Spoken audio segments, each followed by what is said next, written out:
Just want to give you a quick heads up that if you have not listened to the most recent episode of Z.E.O, you may want to listen to it before listening to this episode of Beyond the Unclaimed, because there will be spoilers ahead for what happened in the previous episode.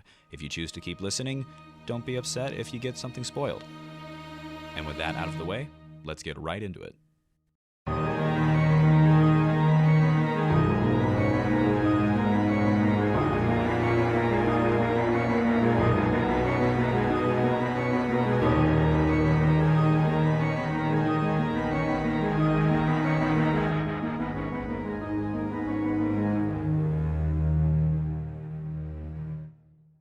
Hi, I'm Joshua Woolcott, and I'm the voice of Kyler and the creator of my original audio drama series, Z.E.O, and welcome to Beyond the Unclaimed. Excursion is very much a world-building episode. Not a whole lot of action happens this episode. It's a lot of Kyler and Ed and Steph standing around and talking to each other. And while I wasn't too happy with the fact that it didn't have a whole lot of action when I wrote it, I knew that it was something that was going to be necessary because we need to kind of understand more about each of our characters, and we need to learn about what any future possible issues in the world may entail. And an important thing about the last episode and this episode is we're introducing the flashback timeline. And that flashback timeline is basically Kyler's origin story to explain why he was the way that he was. And as the season goes on, you start to learn more about that story, and you'll learn how it kind of intertwines with the modern day story of when all of that takes place. And we try to kind of allude to how old Kyler is in these different flashbacks, and we use that through either saying Kyler's age or something about what's going on so that we can kind of build this timeline of when these things happen. Now, they go to Kyler's house, and Kyler finally opens up a little bit about his past and how he knew Zach, and also how his family died and how he ended up in the house that he's in. One important part of this episode is I tried to throw in some more lighthearted dialogue with Kyler and Ed, and that was the interaction that they had in the truck when Kyler slammed on the brakes and made Ed hit his head on the dashboard, which I, at the time of writing, thought was absolutely hilarious, and it was a fun section to edit together. And so it was a lot of world building in this episode that I think was really important.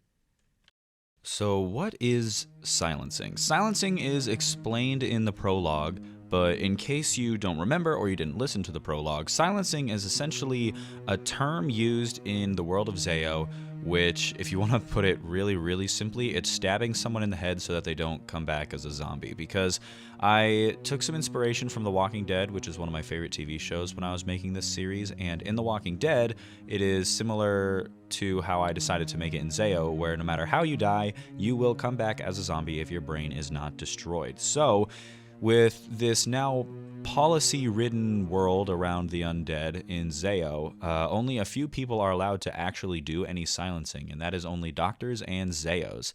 And I felt like I really wanted to pursue sort of a viewpoint of what if there was politics surrounding zombies. And so I created silencing because, it keeps them from coming back, and I guess you could say it keeps them quote-unquote quiet. So that is pretty much the story of where silencing came from, and it's pretty routine in the world of Z.E.O, and I felt like I wanted to create a term for what that really simple act is. So how did I cast my characters?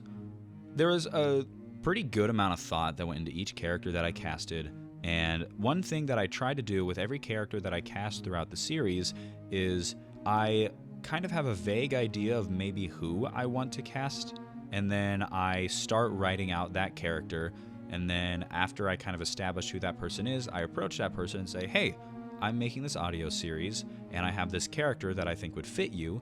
I was wondering if you would be willing to voice them.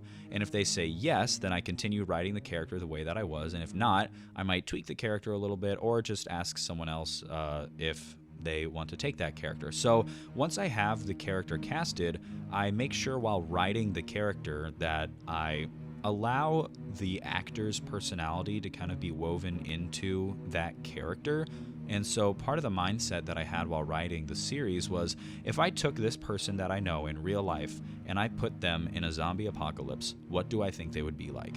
And obviously I had to take some creative liberties with some of it, but overall that was the general thought that I had. And so I used simply word of mouth. I didn't release any casting calls or anything. I approached people myself in person and said, hey, I'm making a series. I have this character, and I was wondering if you would be willing to voice them.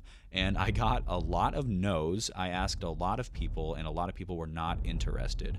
But what was nice was the few people who said that they were, and the few people who became the characters of season 1. And they all worked really hard, and they were great to work with. They were really understanding and sort of having the process of getting all of the episodes put together. They all were troopers when it came to getting everything recorded, and I couldn't have asked for a better cast for the first season of this series. Kyler obviously is the main character of Z.E.O. He is the one that we follow through 99% of the series. We spend very little time following anyone that isn't him. Even in the flashbacks, it's all about Kyler's backstory and who he is. So with Kyler being our main character, we obviously get to see more of the journey of him.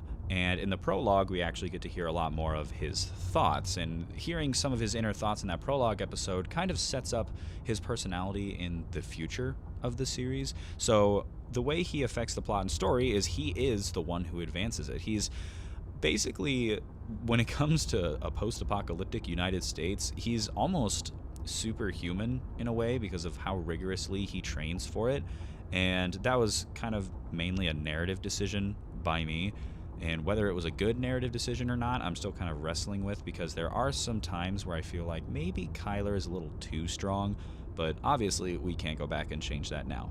But he is the main person who moves the story along. Just about everything that happens is done by Kyler, or is Kyler reacting to something. And so if we don't have Kyler, then we don't have a story. Thanks for listening to this episode of Beyond the Unclaimed. Make sure you stay tuned for the next episode coming soon, and we'll see you next time.